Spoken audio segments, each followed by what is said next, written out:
માનનીય પ્રધાનમંત્રી શ્રી નરેન્દ્રભાઈ મોદીની પ્રેરણાથી સ્વચ્છ ભારત અભિયાન આજે સમગ્ર ભારતનું જન અભિયાન બની ગયું છે.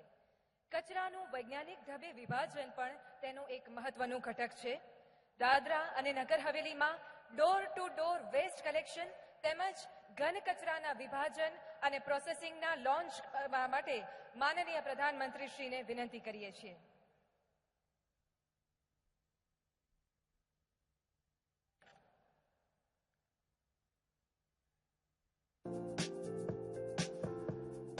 स्वच्छ भारत अभियान के तहत सिलवासा नगर परिषद और दादरा नगर हवेली के ग्राम पंचायतों ने अपने क्षेत्र को कूड़ा और कूड़ेदान मुक्त बनाने का प्रण किया है. इस मुहिम के लिए पूरे नगर एवं 6 पंचायतों में integrated solid waste management project की शुरुआत हो रही है.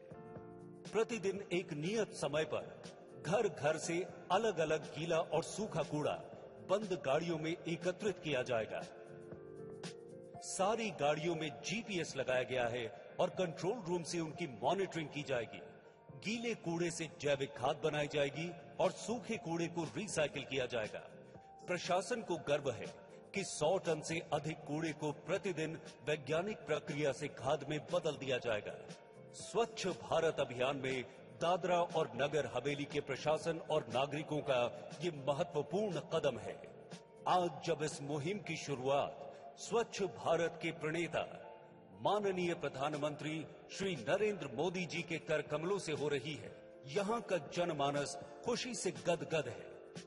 दादरा और नगर हवेली के नागरिक और प्रशासन भारत और अपने प्रदेश को स्वच्छ बनाने के लिए प्रतिबद्ध हैं.